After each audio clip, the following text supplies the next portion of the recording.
The wind came low and long across the Bitter Creek plains, curling around the rust-red platform boards of the train station like a cat returning to a familiar step. Dust shimmered in the heat-hushed light, catching against the white hem of her dress, the only thing untouched by prairie grime. Penelope Rose sat with her gloved hands folded neatly on her lap, spine straight, eyes fixed on the horizon as if willing the tracks to sing again. Her suitcase, stiff-backed and scuffed with travel, rested beside her like a chaperone too tired to offer comfort. She was still. Not the kind of stillness that came from rest, but the kind taught by boarding schools and lonely childhoods. A stillness that hides trembling beneath poise. There had been no reception, no music or town bells. No one waiting with flowers. Just the dry sigh of the land and the occasional thud of her heart, sounding louder in her chest than it ought to. She had imagined it differently. Letters had a way of weaving dreams. His letters especially. Elias Thorne, the Baron of Dustmere Ranch, with words smooth as warmed honey and promises too soft to disbelieve. She had held each one close during her journey west. Tucked them in her bodice. Slept with them pressed beneath her pillow like scripture. In ink, he had told her of the wide skies, the quiet evenings, the vast house that waited with a room for her, curtains already chosen, and a piano that missed being played. He'd written of loneliness, of longing, and of her, how her words soothed the ache he carried since his mother passed. Penelope had read and reread those lines until they shimmered like truths. The train had come late, but she hadn't minded. She'd stepped off alone, the only passenger disembarking, and for a moment she believed the empty platform was simply part of a romantic plan. Then she saw him. He stood at the far end of the platform, tall and well-formed in a beige duster coat, with gold cufflinks glinting at his wrists. His hair was darker than she'd expected, swept back with careless precision. But it was the woman beside him that made the breath stick in her throat. She was lovely in that showy way city girls sometimes are, dripping silk, red lips, a laugh that sparkled loud and hollow. Her arm was looped through Elias's. They shared the closeness of something claimed, not offered. Elias's gaze moved to Penelope then, not with recognition, but with a brief surprise one might give an unexpected painting in a hotel hallway. His lips twitched, not into a smile, but into something that might have once been guilt, long faded. He nodded, once, cold, unfeeling, and then turned. No explanation, no apology, no reaching for her hand, or her heart. The woman laughed again, too bright against the gathering silence, and the two of them descended the steps, walked past her, and were swallowed by the dust-glowing road. Penelope did not stand. She sat as if the world were waiting for her reaction. Her breath trembled but did not break. She placed her hands softly over the front of her dress, over the ache forming there, and lowered her gaze to her gloved fingers, which had begun to loosen from one another. No one came to ask her name. No one offered a ride. Bitter Creek Station was not the sort of place that concerned itself with the business of others. An old station-master, half limp and half asleep, shuffled out with a broom and swept around her shoes, his eyes never meeting hers. She watched her bouquet wilt by degrees in the sun. White lilies and cream roses, tied with a pale ribbon, now frayed and forgotten beside her on the bench. They'd been fresh in her hands just that morning, bought in a station stall 2 towns back. Now they looked like pressed things, relics of a ceremony that never would be. She remained until the sun bent low and the sky painted itself in bruises. Her throat ached, dry as the land around her. Still, she didn't cry. Crying would have required certainty, and she hadn't yet found the language for what had happened. It was the sound of hooves that drew her gaze back to the road. A single rider, his silhouette cut sharp against the falling light. He didn't come in fast, didn't ride with the urgency of someone trying to save or scold. His pace was easy, unhurried. The horse was chestnut, the rider tall and sun-worn, broad in the shoulders and bowed at the hat's brim. He stopped at the edge of the platform and looked down at her. His eyes were quiet, not soft, not yet, but wide with observation, the kind that sees before it asks. He didn't speak. She didn't either. The silence between them held something strange. Not expectation, not pity, something else. He dismounted slowly, tying the reins with care. walked toward her like a man approaching a scared animal, not wanting to spook whatever trust might still flicker. He nodded toward the suitcase. She looked at it, then back at him. Still nothing said, but she stood. He lifted the case with one hand and motioned toward the horse. She hesitated, looked once down the road where Elias had vanished. Then, with no ceremony, she stepped off the platform and followed the stranger. He helped her up, not touching more than necessary. His hands were calloused and careful. They rode slow, saddle creaking beneath them, the wind pressing dry whispers between their shoulders. She closed her eyes once, just to feel the movement, to let the road carry her somewhere unnamed. He didn't look at her. She didn't look at him. Yet somehow, in the shared hush of their pace, something began to ease.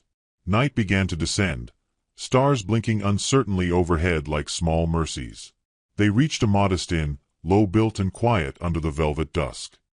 He handed the reins to a stable boy without a word, then walked her to the porch. Still, he hadn't asked her name. Still, she hadn't offered it. The innkeeper looked at them with curiosity sharpened by boredom. But no questions were asked. The man, her unexpected rescuer, placed the suitcase on the steps and touched his hat, turning to go. But before he descended, Penelope found her voice. Just enough to say, "I don't know where I'm meant to be." He paused, then looked back. A pause, long enough to notice that his eyes were the color of dust before rain. "You're not lost," he said, voice low, worn. "Just not yet arrived." And with that, he was gone. She stood in the doorway of the inn, hands still on the railing, body still trembling from the train, from the man who never claimed her, from the stranger who didn't need to. Inside, she found a room waiting. Small, clean, and quiet. She placed the bouquet in a glass of water that wasn't quite enough, laid down in her wedding dress, and closed her eyes, not to sleep, just to remember how to be alone. Outside, the prairie wind pressed against the windowpane. It didn't howl. It sighed, as if even the land knew her name, and promised she hadn't come all this way for nothing. The morning after her world cracked and reformed in silence, Penelope sat at the edge of her narrow bed and watched a curl of steam rise from a chipped porcelain teacup. The tea was weak, too bitter, but she held it anyway, as if warmth itself might offer comfort where words had failed. Outside the window, the sky stretched pale and wide, the way it always did in the west, like it had nothing to hide and nowhere to end. She had slept in pieces, like an old song caught between stanzas. Her dreams had been thin things, ghosts of dancing, imagined halls, a man in letters instead of flesh. She awoke not with heartbreak, but with the hollow weight of having trusted a dream too willingly. Downstairs, the innkeeper offered her a nod and a half-smile but asked no questions. People in Bitter Creek had an understanding about silence. It was as much a currency as gossip. Penelope took her tea and a heel of bread, then slipped out before noon's heat had fully risen. She didn't know where she was going. She only knew she couldn't stay waiting. The town, if it could be called that, was little more than a handful of buildings stitched along a road that refused to call itself Main. A general store, a blacksmith's barn, the inn, a telegraph post, and beyond them, open land forever. People moved about slowly, shadows stretching behind them. None looked her way long enough to ask her story. Perhaps they already knew it. She walked past the dry well behind the chapel, trailing her fingers along the worn wood of the railing. She didn't cry, but her throat ached in that quiet, private way grief often begins, with a question it's too soon to ask. What now? Then she saw him again. He was down by the far pasture, near the edge of where the land broke into brush. The same man from the station, the one who hadn't asked, hadn't assumed, only offered space. He was mending a fence, long sleeves rolled to the elbow, hands moving slow but sure with the wire. A horse grazed nearby, its coat dappled with sun. Penelope didn't mean to stop, but something in her feet refused to keep going. She watched him work for a moment, the way his shoulders bent with each twist of the pliers, the steady economy in his movements. She wondered if he remembered her at all, or if picking up wayward women from stations was something he did as naturally as breathing. He looked up, not startled, Just aware. She stepped closer, her boots crunching over dry grass, and offered the barest nod. He returned it, then bent back to his task. She waited. Stillness had always been her native tongue. "You live nearby?" she asked finally. He glanced toward a weathered house on the hill, distant but standing proud against the sky. "That way." His voice was the same as the night before. Low. Grounded. No sharp edges. She felt steadier just hearing it.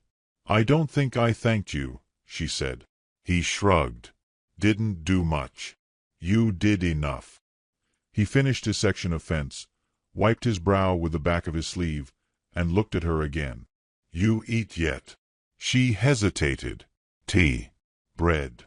He gestured toward the house. "Come on then."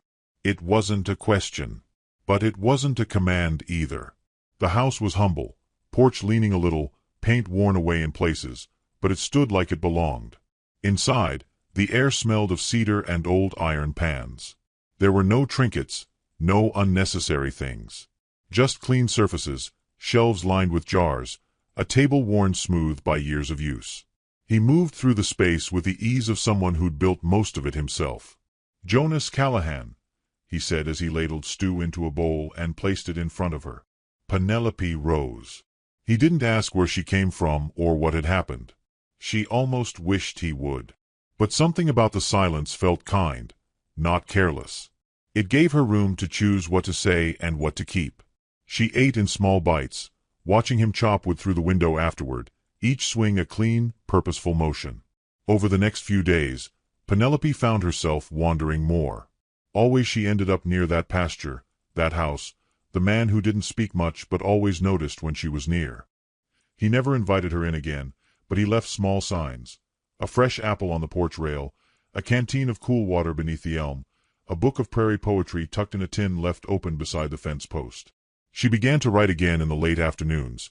Her journal cracked open like a door she wasn't sure she had permission to walk through. Her handwriting had grown tighter, more deliberate. She found herself recording simple things. The curl of a crow's wing against sky, the feel of sun on her neck, the way her hands no longer trembled when she thought of Elias Thorne. Jonas showed up at the inn once, a sack of cornmeal in one hand and a coil of rope slung over his shoulder. "You still waiting on someone?" he asked, not unkindly. She shook her head. "No. I think I'm just trying to figure out what to do when there's no one to wait for." He nodded like he understood more than he let on. "There's work at the feed store," he said, "and the seamstress could use help. If you're staying, I mean. I don't know if I am. You can take your time knowing." Penelope didn't say it, but it struck her that no one had ever offered her time before. She'd been raised by decisions made for her, schools, propriety, letters from men who said pretty things but never asked what she wanted. One morning, Jonas brought her a small pot of rosemary. "For your windowsill," he said, placing it carefully. "Smells good. Keeps wasps out." She ran her fingers over the soft leaves. "You grow this. Little patch out back. Helps keep things rooted." She looked at him, really looked. There was something worn and weathered in his face, but not defeated. The lines beside his eyes weren't from frowning. They were from sun, from time. He had the look of someone who had known pain, but not let it sour him. A man who didn't try to be more than he was, which in its own way made him more than most. "I'd like to see it," she said quietly. He led her around the side of the house where the earth had been turned in long furrows. Herbs, mostly, lavender, thyme, sage, and a few wildflowers weaving their way through the edges. She bent and inhaled deeply, the scent grounding, earthy, alive. "It's beautiful," she murmured. He shrugged. "Not much. No. It's enough." That afternoon, she helped him weed. Her skirts tucked at her knees, fingers in the soil, the sun warm but not cruel on her back. They worked in easy rhythm, not speaking unless there was reason to. It was the most peace she had felt in weeks, maybe years. As the sun dipped low and the horizon turned honey-colored, she sat back on her heels, brushing dirt from her palms. "I don't think I belong anywhere," she said without meaning to. Jonas didn't respond right away. Just pulled a sprig of mint, handed it to her. "You belong where you can breathe," he said at last. "Sometimes that ain't where you planned." She pressed the mint to her lips, tasting its green sharpness. Her eyes stung a little, but still she didn't cry. She had done enough of that, quietly, into pillows and behind smiles. This felt different. This felt like healing might start in soil and sunlight and a man who offered presents instead of promises. As the sky turned violet and the first stars blinked awake, she stood beside him at the fence line. Neither reached for the other, but they stood close enough for warmth to pass between. "You'll come back tomorrow?" he asked softly, not looking at her. "If you'll let me." He nodded once. "I'll be here." And that was all. He turned and walked toward the house, his figure folding into the dusk like it belonged to it. Penelope stood a little longer, watching the stars settle into their places, feeling, perhaps for the first time in her life, that she was no longer waiting to be chosen. She had begun to choose for herself. And that changed everything. Spring in Bitter Creek did not arrive with fanfare. It crept in slowly, brushing frost from the hills, unfurling green only where the sun lingered long enough. There were no sudden blooms, only the quiet insistence of life returning. And it was in that slow unfolding that Penelope found herself. She moved into a small room above the seamstress's shop, exchanging mending work for board. The room was sparse, a single bed, a cracked mirror, a basin, but the window opened onto the east, and in the mornings, sunlight would spill across her blanket like a promise. She began to sew again, not because she had to, but because the rhythm soothed her. Fabric between her fingers reminded her of control, of creation, of something she could shape with her own hands. Jonas came by sometimes, not often. He wasn't a man of visits. But she'd catch his figure in the distance when she walked, always tending something. Fences, animals, earth. He never asked what she was doing in town. He didn't need to. There was an understanding between them now, something unspoken but sure. One afternoon, he found her at the edge of the chapel garden, kneeling beside a broken planter box overrun with weeds. She was pulling them with delicate precision, each tug revealing a little more soil. "You trying to fix it?" he asked, standing a few feet back. "I suppose," she said, wiping dirt from her wrist with the edge of her sleeve. "Seems foolish to let it go when the sun's finally come back." He stepped forward slowly. "You want help?" She looked up at him, blinking once. "Yes. But not just with the weeds." That evening, they stood at the border of his land, looking out over a small stretch of patchy ground behind the barn. It was no more than a forgotten wedge of earth, hard and dry. But Penelope saw something else in it. Potential. A place to put her roots down without asking permission. "I want to make a garden," she told him. "Something mine." He studied the space. Then her. "It'll take work. More than you think." "I've got time." He nodded. "Then I've got tools." So they began. Each day, in the soft hours before supper, Penelope would arrive at the farm with her skirts tied up and her hair braided back, boots muddy, hands ungloved. Jonas would be there already, sleeves rolled, spade in hand. They worked shoulder to shoulder, not always speaking, but always moving in tandem, digging, turning, watering, clearing stones. It was labor, but not the kind that drained. It gave something back with each drop of sweat. Sometimes she would pause and catch him watching her. Not with hunger, not with pity, but with a kind of wonder, as if he couldn't quite believe she kept showing up. And sometimes, when she was bent over the rows planting basil or lavender, she would feel the air shift when he passed behind her, close enough to sense, never close enough to touch. They built a low fence to keep the rabbits out, and she painted it pale blue. He didn't comment, only nodded as if it suited things. They set stones for a path, laid mulch, whispered small things to the plants as they went, laughing at their own foolishness. But laughter came more often now. And then came the afternoon with the rain. She had stayed longer than usual, wanting to finish transplanting the mint. The clouds rolled in thick and low, and the wind picked up before she realized how dark it had become. Jonas came running from the barn, coat half-buttoned, hair slick from the first drops. "You trying to drown it all?" he called. Penelope smiled through the drizzle. Mint loves rain. You don't. He offered his coat. She took it. They ran to the porch together, breathless, soaked, laughing like children who had outrun their parents and propriety both. For a moment, she forgot everything that had come before, the station, the betrayal, the ache, and simply stood beside a man who had given her nothing but truth. Inside, they dried their hands and sat on opposite ends of the old wooden table. The storm swept outside, rattling windows but not walls. Penelope watched the steam rise from the mugs he placed in front of them. Sweet tea with honey. Simple. Good. She asked about his family. He spoke of a brother, lost young to illness, a mother who sang hymns in the evenings, a father who died plowing too deep in the spring thaw. The stories came slow, halting, but he shared them freely, as if the telling was its own kind of planting. She told him of her aunt in Virginia, the cold house filled with rules and whispered judgments. How Elias had found her through an ad in a church bulletin. How his letters had seemed like light breaking through shutters. Sometimes, she said quietly, loneliness makes any voice sound like salvation. Jonas didn't speak, just looked at her for a long moment. Then he reached across the table, not to touch, but to set a small, hand-carved box before her. Found it last week, he said. Used to keep seeds in it. She opened it. Inside were 3 small envelopes, each labeled in faded ink. Marigold, thyme, wild rose. They're old, he added. Might not grow. Penelope looked down at the box, then at him. Her voice was soft, but steady. Then we'll give them a chance. And so the garden grew. Slowly, stubbornly. The wild rose never did bloom, but the thyme came up strong, and the marigolds burst gold like coins tossed into the dirt. Penelope spent more and more time there. Sometimes she would hum as she worked. Sometimes he would sit nearby, whittling or fixing tack, not needing to fill the space.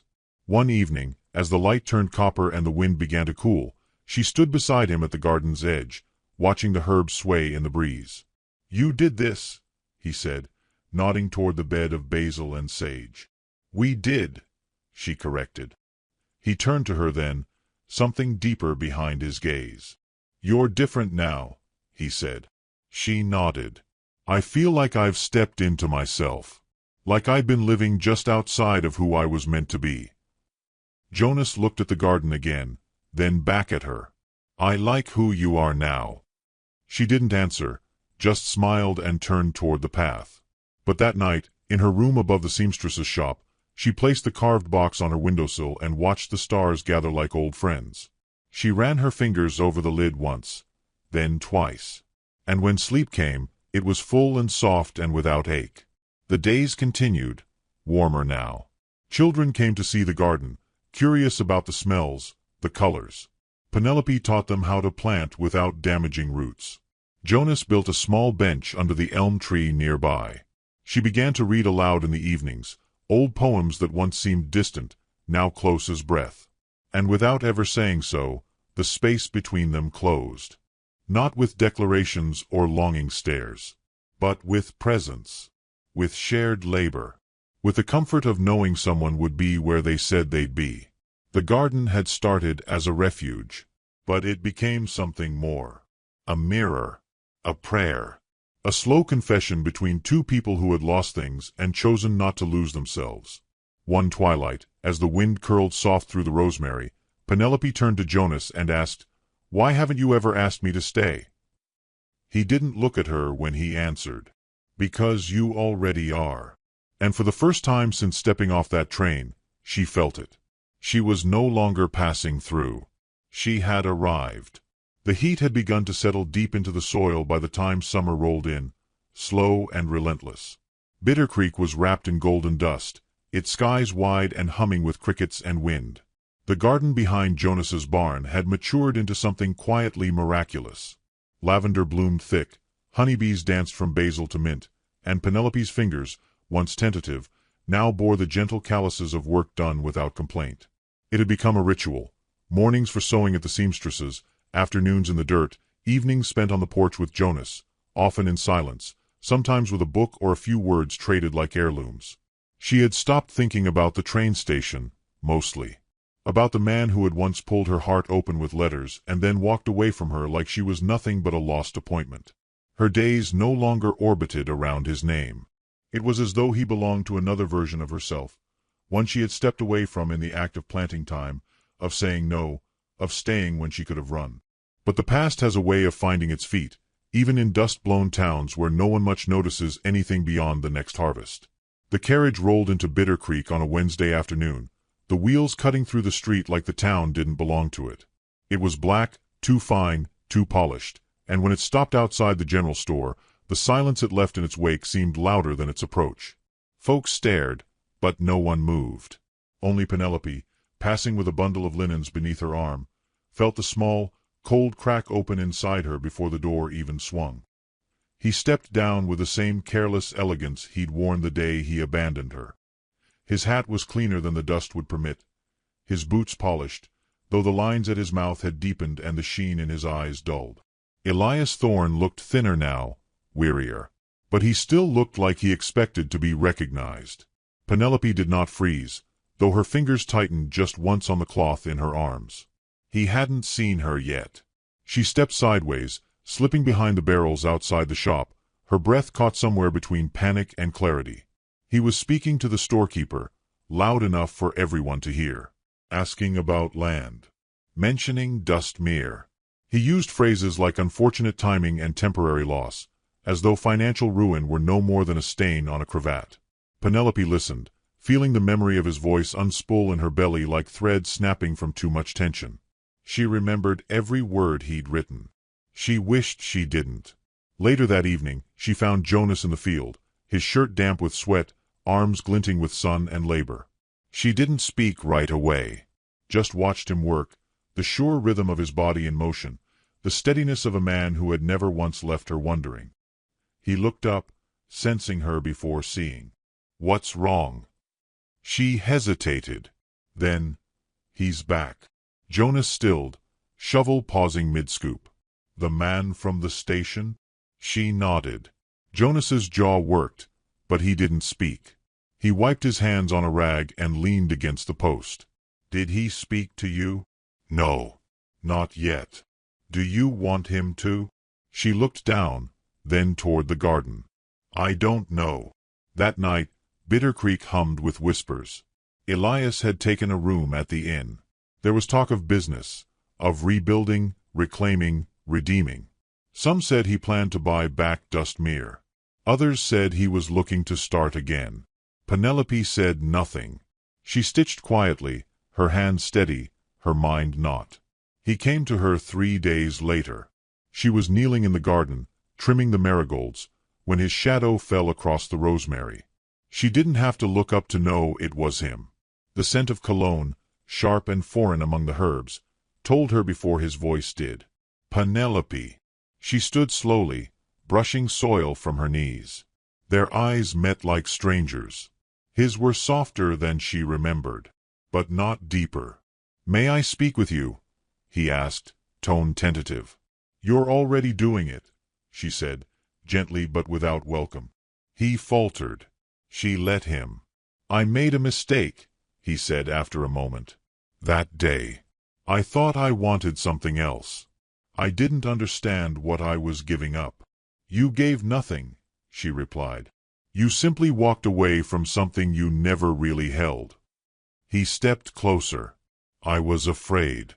That woman, Lucinda, she made me believe I needed to live bigger. But it didn't last. It never lasts." Penelope watched him, his words like rehearsed lines performed under the sun. He looked the same, but she did not. And she wondered if he noticed. "I came back for you," he said finally. "I want to make things right. Start over. We could still." "No," she said, soft but firm. He blinked. "You don't even know who I am now," she added. "I do. I remember you. You remember who I was. The girl who believed in letters. Who came running when you said the word promise. But I'm not her anymore." He looked around, taking in the garden, the fence, the neat rows. "You live here. I am here." He took a breath. "You love him?" The rancher. Penelope paused. She thought of Jonas's quiet hands, his careful gaze, the way he always gave her room to breathe. She thought of silence, and how it had never once felt lonely between them. Yes. Elias turned his face slightly, just enough for her to see the faint wince beneath his charm. I see. She nodded, not unkindly. I hope you find what you're looking for, Elias. But it's not me. He didn't argue, didn't plead, just looked at her one last time, as if trying to fix her in his memory before she slipped away completely. Then he left, his boots scuffing the path he'd once refused to walk beside her. That night, Penelope found Jonas sitting on the porch, mending a bridle by lamplight. She sat beside him, folding her legs beneath her, close enough for the warmth to pass between them. He came to the garden today, she said. Jonas didn't flinch, didn't ask what was said, offered me everything he thought I wanted. Again.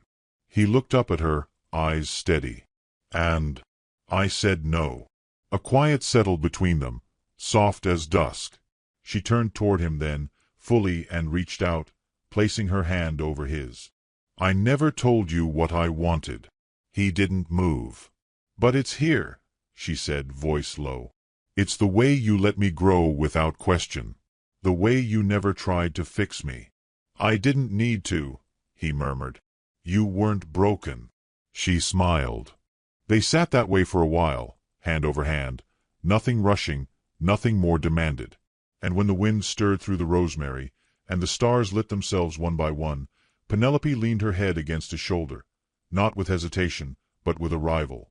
In the distance, the sound of a carriage rose again, fading westward toward the edge of the world. She didn't watch it go. She had already let it go. The garden behind them rustled, alive with green. The mint would be ready for harvesting soon, and the lavender had started to lean under its own bloom. Tomorrow they would tend to it. Together. And tomorrow she would wake not to the ache of what might have been, but to the quiet certainty of what was. The morning of the wedding rose soft and slow, as if the world itself were holding its breath. A hush had settled over Bitter Creek, not the silence of absence, but the kind of stillness found in chapels just before music begins. The sky was painted in shades of brushed silver and pearl, with clouds drifting like lace across an endless ceiling.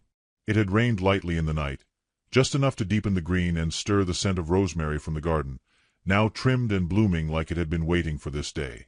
Penelope stood before the mirror in the seamstress's attic room, her hands working carefully through her hair. She had braided it back, then twisted the strands into a loose coil, leaving wisps free to dance along her neck and temple. There were no pearls, no veil, just a single sprig of lavender tucked behind her ear and a quiet breath in her chest. The dress was the same she'd arrived in, the cream one with the delicate lace sleeves, now dyed into a soft sage. It had been altered, reshaped by her own hands over the course of weeks. It fit differently now, not just in size, but in meaning. No longer a costume for a life she'd been promised. It was hers, through and through. She stepped out into the light, and the town was already waiting, not in rows or fanfare, but in pockets of warmth. The seamstress with tears caught in her lashes, the blacksmith with his best boots freshly polished, a boy from the feed store holding a bouquet of marigolds too big for his hands. They didn't cheer. They didn't clap. But they smiled. That was enough. Jonas stood beneath the elm tree near the edge of the garden, his hat in his hands, his boots freshly brushed but still caked in the memory of earth. He wore no suit, only his cleanest shirt and the same leather suspenders he always used, but there was a reverence in how he stood, as if the ground beneath him had been preparing for this moment just as long as he had. His eyes met hers the moment she stepped past the blue-painted gate, and though no words passed between them, Penelope felt it all, every silent kindness, every shared mourning, every inch of distance that had closed between them without ever needing to be measured. The preacher stood nearby with a small leather-bound book, its corners worn from time and sun. He cleared his throat, though the words he prepared seemed suddenly too many. He began to speak, slow and gentle, but soon paused when he realized most of what needed saying had already been lived. So he smiled and gestured. Penelope and Jonas stepped toward each other, and the garden watched with quiet joy. They stood close, closer than they ever had, and Jonas took her hands, his thumbs brushing across her knuckles like a vow in motion. "I didn't know," he said softly, "that home could be a person."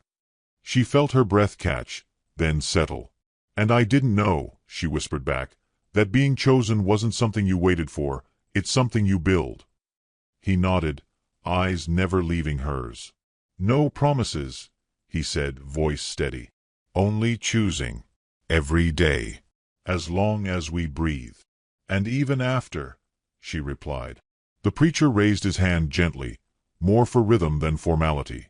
"By whatever grace watches over Bitter Creek, I say let them be joined. In whatever way the world understands."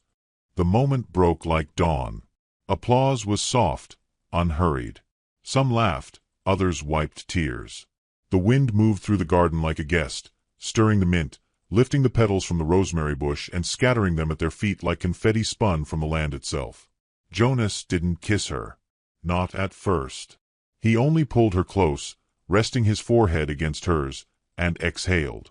And Penelope, eyes closed, felt something settle in her bones, a quiet click, like a key turning at last in the lock of her own life. When the kiss came, it was not for spectacle. It was not dipped or theatrical. It was slow and still, like water soaking into dry ground. And it changed nothing, but made everything more true. Afterward, there was no grand feast. No orchestra. Just bread, jam, and the company of those who'd watched it all unfold. Those who knew that love, real love, is not loud. It's in the gentle repair of things broken. It's in the patience of shared silence. It's in the dirt under the fingernails after a long day in the garden. Penelope and Jonas wandered through the herbs, hand in hand. Children followed at a distance, whispering and giggling, plucking petals from marigolds to throw in the air. Later, as the sky began to change, turning to gold and soft indigo, they sat on the porch together, watching the wind fold itself across the fields. The bench beneath them creaked, but held firm, like everything they'd built. Jonas leaned back, arms stretched along the rail. "You scared?" he asked, eyes on the horizon. She considered it, then shook her head. "Not of this." "Of what, then?" "Of waking up and not believing it's real." He reached down and pulled off his boots, set them by the step, then looked at her, soft but direct. "If it ever feels less real, come walk the garden. Smell the thyme. Run your hands through the lavender. That's us, rooted. That's how you'll know." She leaned into him, head against his shoulder, breath sinking with the quiet rhythm of his chest. A breeze picked up again, stronger this time, and somewhere beyond the far hills, thunder rumbled, a reminder that nothing, not even joy, comes without its storms. Penelope smiled into the wind. Let it come. Let it all come. She had found her place.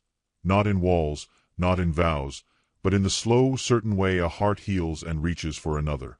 The kind of love that does not announce itself with fire, but with hands held open. With time. With trust. And when the wind blew harder, tossing her braid and scattering the petals they hadn't picked up, she laughed. Not the polite sound she used to offer in drawing rooms or church pews, but a deep, ringing laugh, pulled straight from the belly of a woman who had lived, and lost, and lived again. Jonas laughed with her. The night came on full and sweet, with stars pricking through like distant lanterns. They stayed on the porch long after the last guest had gone. Talking. Not talking. Simply being. And in the hush of those hours, Penelope finally understood something she'd spent her whole life chasing. Love, the real kind, doesn't ask you to change who you are to be worthy of it. It finds you as you are, soft or stubborn, trembling or bold, and says, "Come sit beside me. There's room." The wind carried their laughter down the hill, over the fields, through the sleeping streets of Bitter Creek, where dreams ran quiet and strong like underground streams.